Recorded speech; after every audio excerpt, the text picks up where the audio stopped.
Welcome to the Lawyerist podcast, a series of discussions with entrepreneurs and innovators about building a successful law practice in today's challenging and constantly changing legal market. Lawyerist supports attorneys building client-centered and future-oriented small law firms through community, content, and coaching, both online and through the Lawyerist Lab and Accelerator. And now, here are the co-authors of the Small Firm Roadmap and your podcast hosts.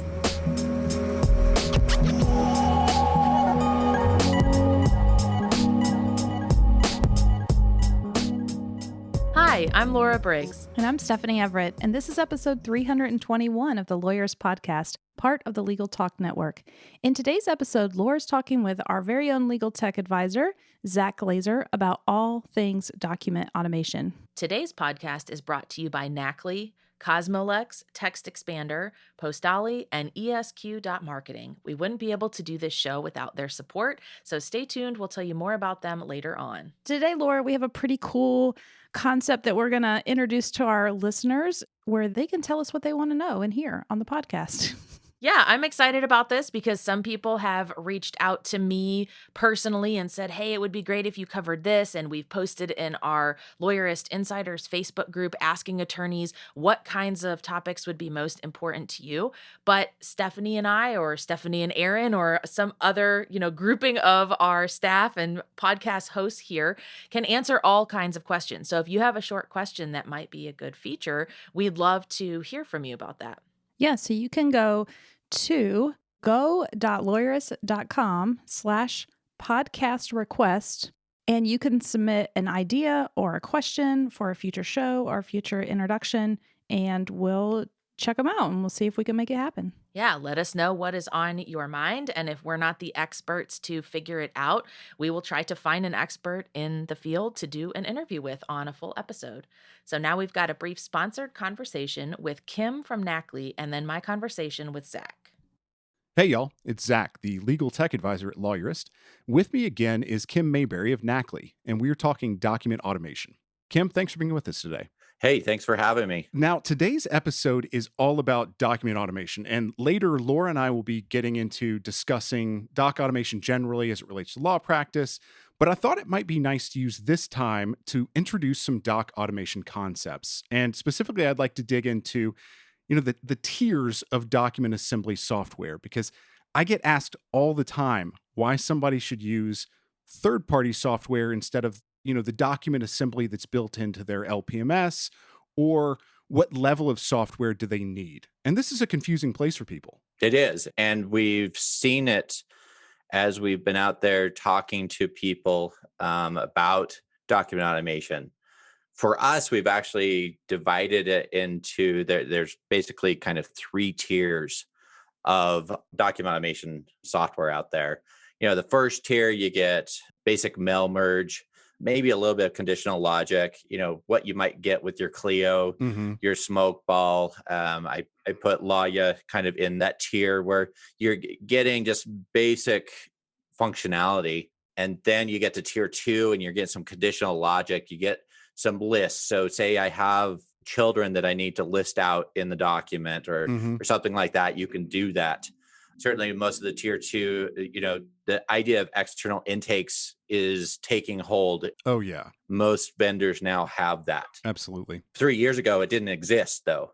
In the tier 2, you might get what I would call an intake, a way to enter information that you can kind of do some simple things like hide and show, kind of guide the person through the interview.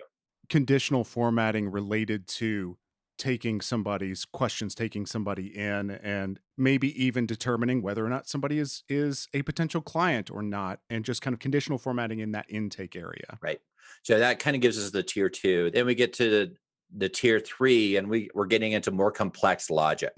So I doing complex formulas, doing what we call nested lists. And a nested list is if you have a loan agreement or something like that, where you have a company and you have people signing on behalf of that company, and you might have multiple companies involved. That's when you need a nested list. Okay. And, I've seen complexity in that area that they'll go 4 deep. They'll have a company signing on behalf of a company, signing on behalf of a company, and then the actual person signing it. So be able to do that, be able to present lists of people like children, to be able to say, I have 2 children that are minor and one is an adult. Things like that we can start doing these calculations based on the size of the list. Mm-hmm. That becomes popular. Now, certainly, if you were in a tier 2 environment, you would go through and just say, how many of these are minor children? Right. And you'd have to type in minor children, right? Right. But we can start doing that stuff for you. So it's a little bit more no-brainer that way. The other thing is to be able to use people in different roles. Mm-hmm. So if you enter in your client, your spouse, and your children, or other parties or whatever, if it's a divorce, and you need to say, this person's going to be the executor. Mm-hmm. In a tier 2 environment, you're going to likely have to retype that person in that same spot to say that they're there. Well, in a tier 3, we can reach back and say, all right, this is a list of people. I can just select from that list, and all the data, you can reuse data in different ways. And that's a data structure issue. How you're putting the data into the database that you guys have, you can cheat it in the sense that you can retype in this information, but you can't cheat that on the back end. You have to have built that data structure from its base.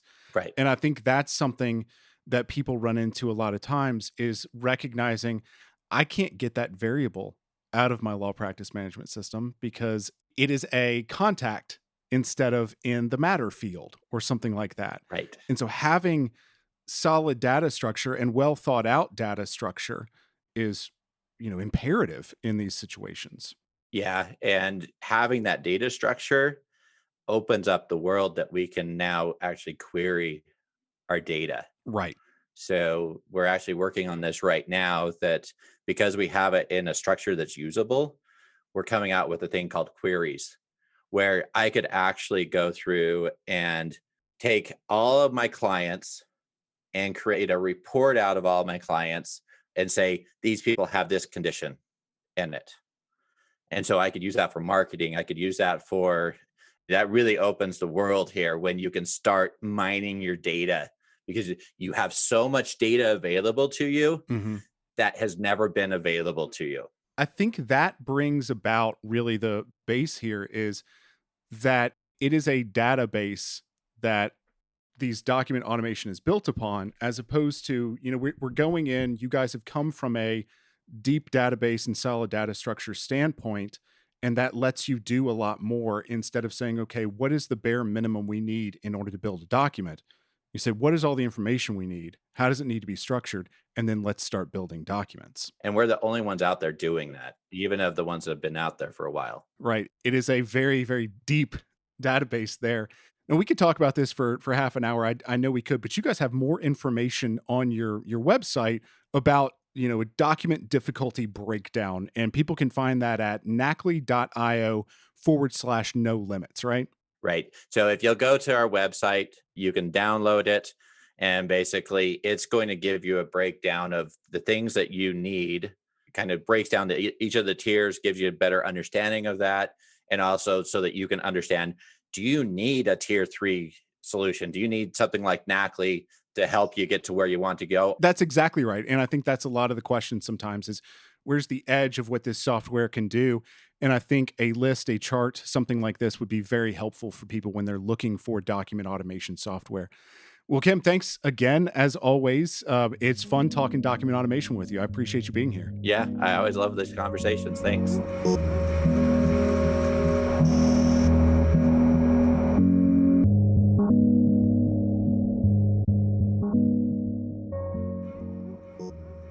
Hi, I'm Zack Glaser, the legal tech advisor here at Lawyerist. Welcome to the show. Everyone is probably used to hearing your voice from speaking with a lot of our sponsors and doing the interviews that come right before the show, but I know you've also come on before as a guest. Today, we're talking all about document automation, and this is a loaded subject. There's so many questions about it. So why don't we start with a couple of mistakes? What do most lawyers get wrong with document automation? I think most lawyers dive in too quickly. They don't make a process map of what they actually want to get out of their document automation, they wind up grabbing technology and saying, how do I use this? And learning on the go instead of having a process for creating their documents that is, platform agnostic and then just looking for the technology that does that.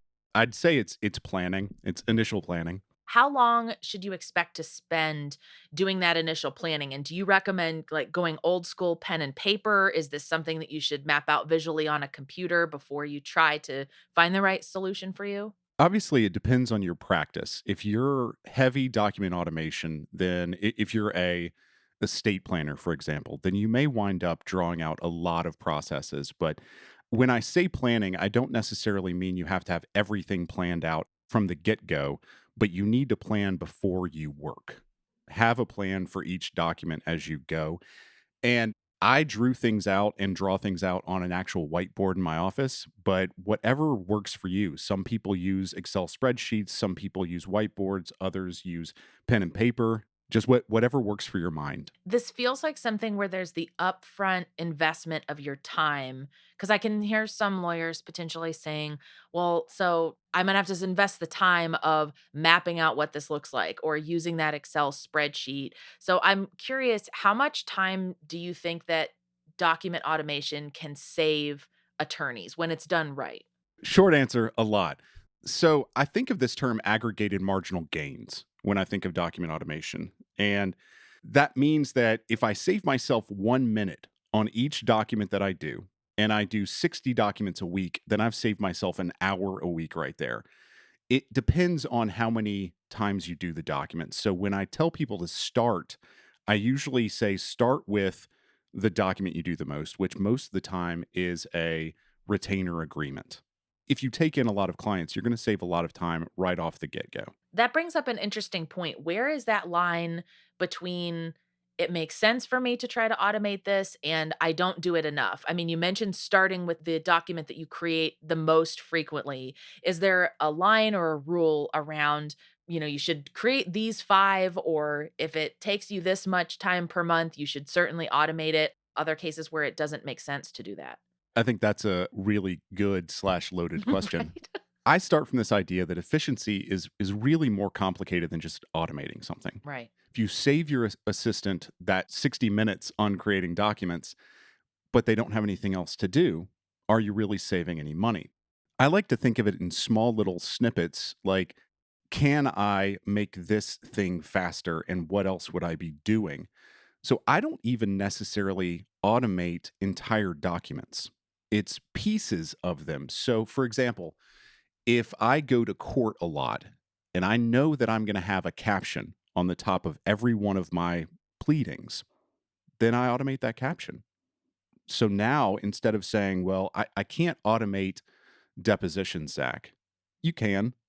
Not 100%, but you can automate them partially. So it sounds like in those cases, it's worth putting in that upfront time, even if you're only automating a portion of that document. It would save you a certain amount of time every time that you had to pull that up and use the automated portion of it. Yes, in a sense, yes, it's worth the time. In another answer, you've already done it. You've already created these things. Lawyers have boilerplate everywhere. And so most of the time, if you're going to create a pleading, you go get a pleading that you already have, you grab the caption, copy it, paste it. That same amount of time, you can create a template generally if you get fast enough. Or so we're not really talking about a lot of upfront effort except for some of the planning. So it sounds like step one is figure out the things that you use most frequently. The second step is to map out that workflow or draw it out, write it out. Once you're at that point, do you recommend that people block this off and try to do one document at a time? Or do you just say, like, set aside an entire workday and try to load in all of the things that you have to potentially be automated? What tends to work best? Obviously, it depends on how you work.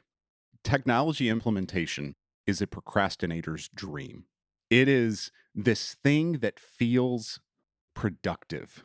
If you go in and you take an entire day building and building and building, you feel like you're productive, but did you actually get something out of it? So a lot of times I like to say, automate as you go. I have used this thing 3 times this week. Wouldn't it have been great if I could have just pushed a button and that came up? Your signature block, a certificate of service, a lot of things like that that you go, man, I use that a ton here. And you don't necessarily need document automation software for that. It can help, but you can create auto text boxes in Microsoft Word that will just, at the click of a button, put these, for lack of a better way of thinking about it, souped up copy paste blocks into your document. That makes a lot of sense. And I'm glad you brought up Microsoft Word because I think that's a question that I've heard from some of our lab members a lot. Well, can I get benefits out of document automation if I'm using Microsoft Word? Because it sounds like there may be certain things you can automate within Word itself, and then also things that can come from automation software, but you're the expert, so you tell me if that's completely wrong. I just know it's a common thing where lawyers have their way of doing things. They've done it this way for a long time. So if you're committed to using Word, what kind of benefits could you get with document automation? Templates. The fastest thing you can do in Word is create templates of the documents that you have. Without knowing how to code or without having a basic idea, or frankly, just wanting to, you're not going to get much conditional formatting out of it. But that's not usually what attorneys need right at the beginning. And then your templates can easily be imported into document automation software once you realize that you need that. So, are there lines around what software can and cannot do? I mean, this is obviously a piece of legal technology that is evolving all the time. There are new players in this space in terms of the software offerings. But right now, we're recording this in the first quarter of 2021. What are some of the best features that have come out in document automation? And then what are some of the misconceptions where someone might think, oh, it absolutely does this. This is a feature that's available, but it's not really the right fit for document automation. With Microsoft Word, you can do pretty much anything that you can imagine. The difference or the difficulty there is that you need to know how to code. So, underneath Microsoft Word is a lot of C++ coding. So, you could, and this is why Microsoft Word is actually a very dangerous application to open up in an email because it can start running a lot of things on your computer. The real benefit of document automation software right now, like Nacli or LawYaw or Documate or Afterpattern, is that you don't have to know how to code in order to get a lot of the same benefits. The big thing that you get out of this is really loops and if statements. And an if statement is just kind of what it sounds like. The computer comes across this statement. It says, if this, then do this thing, or else do this thing. And so you just wind up with these kind of A-B choices. And that's the most basic form of what you can do in document automation. But there are programs out there that can do pretty much anything. As you get more complex, you need to know more about actually coding software or applications. That's a good distinction because if coding is not in your skill set, it's probably going to be very frustrating and not a good use of your time to go down that route. So, we're going to take a quick break to hear from our sponsors. And when we come back, we'll be talking about what you should really look for in a document automation solution. Today's challenging and fluctuating business climate requires law firms to be flexible in the way they run their practice. Whether you're working remotely, in the office, or a combination of the two, you need to be able to work effectively and efficiently on the go at any time. That's why CosmoLex offers a cloud-based total law practice management system with built-in compliance for trust and general legal accounting. With CosmoLex, you get everything you need to run your practice in one solution with 24/7 mobile access that's both secure and easy to use. You'll be able to stay on top of all your billable activities no matter where you are, and your clients will love the direct and secure communication in the client portal. The CosmoLex migration team will ensure all your data is moved into your new system safely and securely so your firm can be up and running in no time. To learn more about CosmoLex Total Law Practice Management System, visit cosmolex.com/lawyerist. Support for today's episode comes from Text Expander. Get ahead of your productivity for the new year with easy-to-use cross-platform snippets. Text Expander makes quick work of mundane, repetitive tasks so you can focus on what matters most. Say goodbye to needless text entry, spelling and grammar errors, and inconsistency in your messaging. When you use Text Expander, you can say the same thing, the right thing, in just a few keystrokes. Text Expander can be used in any platform, any app, anywhere you type. These versatile snippets are better than copy and paste, and they're better than scripts and templates. They work across devices and platforms to allow you to maximize your efficiency while still customizing and personalizing your messages. So take your time back in the new year and increase your productivity with Text Expander. Show listeners get 20% off their first year. Just visit textexpander.com/podcast to learn more. Support for today's episode comes from Postali, a full-service legal marketing agency for law firms. The attorney-client relationship is the cornerstone of the legal profession. Just like you put the client's needs first, you deserve a marketing agency that does the same to grow your practice. Postali works with law firms nationwide and is the only full-service legal marketing agency that can call itself a marketing fiduciary. That's because, at Postali, the impressive results they achieve come from always putting your law firm's financial interests above their own. Imagine a relationship with a legal marketing agency that treats your investment as they would their own dollars, without hollow SEO promises, no commission-based upselling, and who won't work with your competitors. Postali is the marketing agency for legal professionals looking for 100% transparency and genuine guidance from a real marketing partner. To learn more about the benefits of working with a marketing fiduciary, visit postali.com/lawyerist. Contact them for a free consult and mention this podcast. Support for today's episode comes from ESQ Marketing, an agency that believes in affordable and reliable marketing for solo practitioners and small law firms. With ESQ Marketing, you'll work with experts in legal marketing. All of their intense focus is on helping attorneys generate more clients and cases from the internet. They don't work with anyone else. You'll breathe easy with low-risk, month-to-month contracts, and there are no long-term commitments. ESQ Marketing earns the right to work for your firm each and every month. Best of all, you'll get direct access to the person working on your account, no account managers to deal with, and no lost in translation with your requests. To see if you're a fit, visit esq.marketing/lawyerist to get started. So we talked a little bit about what automation can and can't do and some of the distinctions there. When someone is shopping around for the right document automation solution, what do you think are the most important features or factors they need to have in their mind? Because you already mentioned there's several great companies out there that do this. So how do you go about deciding what might be the best fit for your firm? This is where having your idea planned out comes into play, because these pieces of software, they all do things slightly differently, but the big thing they do, like I said, is create a way of no-code automation. The big difference between a lot of them is whether or not you can do a guided interview. And so, do you want to use this application to take in information? Do you want to use it to take in information and then automate something? Do you want to use it just for internal automation? Do you want to use it to let your clients just come onto your website and create a document themselves?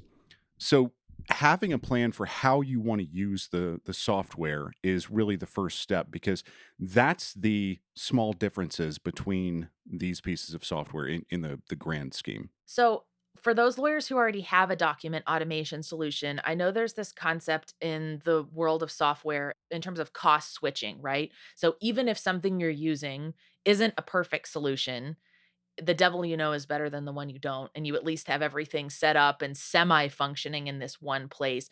When do you make the call about saying, "This isn't the right fit. This isn't meeting my needs anymore. I want to take on the dangers of cost switching and move everything over to another document automation solution." Or maybe it's really not even that complicated to do it. And so I'm just sort of curious about your perspectives on picking one and then trying to decide, should you ever switch from that? I think this can actually be opened up to legal technology in general. I think this is a great question. I think this comes up for attorneys all the time.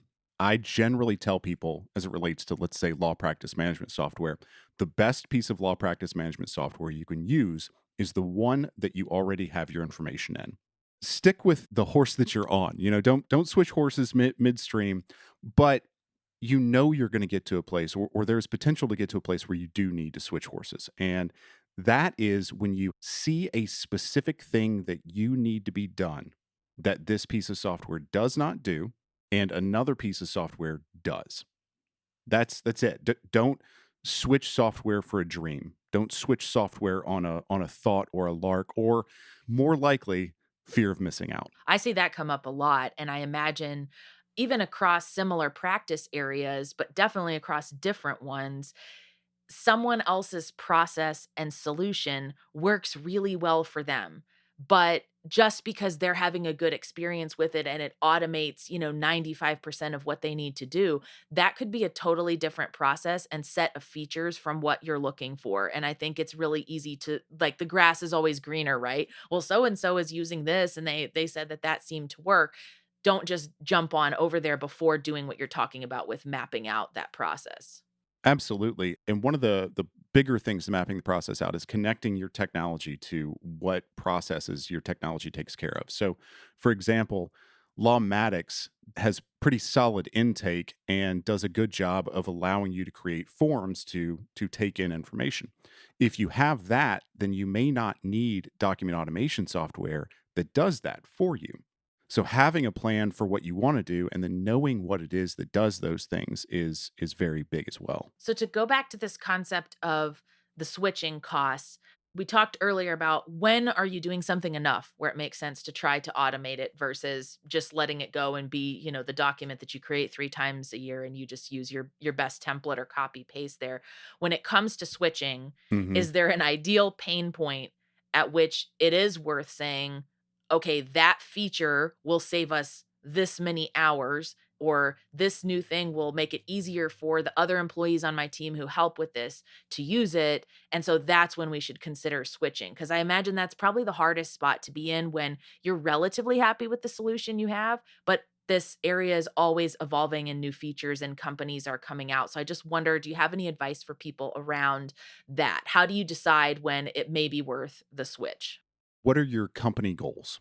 I think this actually gets broadly into what Lawyerist talks about when we're coaching is what are the goals for your company? Does this piece of software not work for something you're trying to do? And then it's likely that it's not going to work for your next step as well. If that's the case, absolutely switch. If this piece of software doesn't do something that you need it to do right now, but they are going to innovate into that, then maybe just kind of stick it out for a minute. For example, Law Yaw doesn't have guided interviews, but that's likely not a reason to not use Law Yaw or to move away from Law Yaw right now because it's not something that is very difficult to innovate into. So that may not be a pain point that you want to jump ship on. But if you were to see that this was a piece of software that is just not innovating, and I hate to use this as an example, but Docsera is a piece of software that a lot of people use to automate their Word documents. And it works very well. It's something that makes a lot of sense to a lot of people, but it's not cloud based. It's not innovating. It's not really building right now. So once you see something wrong with it, it may be time to move past it. That's a really good point that I hadn't thought about because that is really where the companies are customer focused. They're listening to the feedback, they're fixing bugs, they're seeing what other people are innovating in this space, and they're using that in their own R&D to figure out how do we make this better for the attorneys and firms who are using this, because I think that gets back to this idea if this solution is kind of set up as a set it and forget it, and if you don't like the way we do it, too bad. Right. That could become a problem, particularly if you have newer people who are coming into the firm who are more familiar with some of the more advanced or iterative technology too. That can be kind of frustrating to work on something that feels dated, or you're voicing your request to customer support or saying this feature would be really great and they're never responding to you or innovating on that. I think that's exactly right. And it comes down to I think, trust and the customer client relationship there. Do you think that they're going to get this done? Do you think that this is a company that is going to respond to that? The companies that are in the document automation space right now are not massive Amazon.com companies. You can get a hold of all of these people. you can get a hold of all of their customer service. And if you can't, well, then maybe think differently. But all of the people, certainly all of the ones that are on Lawyerist website that we've reviewed, you can get a hold of them and see how you feel about them. Do you feel that they're going the direction that you need to go? Because, and that's not even that's a bad company or they're not doing something right, but do they fit for you? And if they don't fit for you and if they're not going to fit for you in the future, then it's probably better to change now than it is to change later. That brings up a good concept of how important is that customer support or tutorials or educational articles with screenshots. Do you feel that that's something that a document automation company has to have in some format to give attorneys that peace of mind of what if I make a mistake or what if I can't figure out how to do something, right? Because even if you're very tech savvy, it's going to be a new solution for you the very first time that you set this up. So how important is the kind of information that the company provides to you to help with that? I don't think that the importance of that can be overstated. And I think how important is it for attorneys to provide information like that to their clients? We're trying to provide education to our clients because they want to know what's on the other side of the door. They want to know how this is going to work. But with document automation, especially, the documentation is something I always look for when looking at these programs. You look at the videos that Law has, you look at the tutorials that After Pattern has and Knackley has, and Document. All of these companies have a lot of information on how to build this stuff, and they're building that information as we speak. They're making it bigger and making it bigger. But I think it's an absolute necessity as opposed to some other software that we already kind of know how to use or that there's a lot of third party information. Microsoft Word, although Microsoft has amazing documentation, Microsoft Word has a lot of third party documentation out there as well. So I wouldn't be quite as worried about not having customer centric documentation from them. Yeah, so that's another part of your research process to do as well. See what kind of documentation is out there for the company. How recent is it? How frequently is it coming out? Is it coming out in a format that you can use? For example, if it's a 60-minute video and you know you're not going to sit through that, do they have an alternative option for you to get that in a step by step screenshot, blog post, or PDF? Because then it also takes the pressure off of you personally needing to be the expert as the chief lawyer in the firm. That's something where other team members can bring themselves up to speed with that kind of documentation as well or work through obstacles. That's exactly right. Because I say there's actually two parts to document automation. There's the creation of the document, which most attorneys have already done. The creation of the lease or the no contest divorce papers or something like that. And then there's the automation of it. There's taking that document, putting it into template format or putting it into one of these pieces of document automation software. And that part doesn't have to be done by a lawyer. Now, creating the intellectual property, creating the document, most likely does need to be done by the lawyer, or at least they're going to be more comfortable. And so you want to support your own team as best you can. So have that documentation there. Yeah, I'm glad you brought that up because I was curious about to what extent do you involve employees or team members in this process so you have those guardrails in place of you've created the template and you've reviewed the document and final proofed it before it went out, but like which pieces of that process you can pull out and give to employees, I think is a really valuable one. And I think you can pull out the automation. I think you can rely on an employee to know more about the software you're using than you know. But obviously, hopefully, you're going to know more about the law than they will. So you're super tech savvy. Not everyone listening to this podcast would describe themselves that way. I would not describe myself that way either. What is the user experience like of document automation as it stands today in 2021? Is it relatively easy to do? I think that's a common barrier for a lot of people is, yeah, it might save me some time, but just the setup of moving my things into this feels like it could be a burden or I'll set it up wrong or it's only for people who are really technically proficient. You see and work with these softwares all the time and review it. So can you speak a little bit to what the user experience is like? Are there misconceptions around it or is it difficult? The user experience is actually very good, I think, across the board. At the end of the day, that's what these document automation platforms are selling.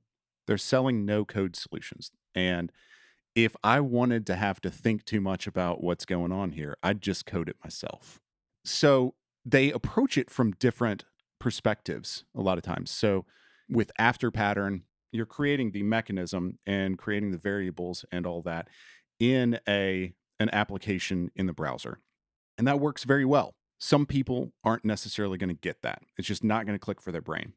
With LawYaw and Knackly, they have add-ins into Microsoft Word, and you can get the variables out of this add-in. And so you're working in Microsoft Word. And so it's a lot more comfortable to some people. Both of those ways have their benefits and detriments. But I think given the documentation that these companies put out, I think that it's something that a lot of people would feel reasonably comfortable diving into, especially if you start with a very simple document. Again, a very simple document is just your onboarding documents, your contract to bring somebody in, because it's the same, it's boilerplate everywhere, and all you're replacing is the name of the client, maybe the amount they're going to pay, maybe the date.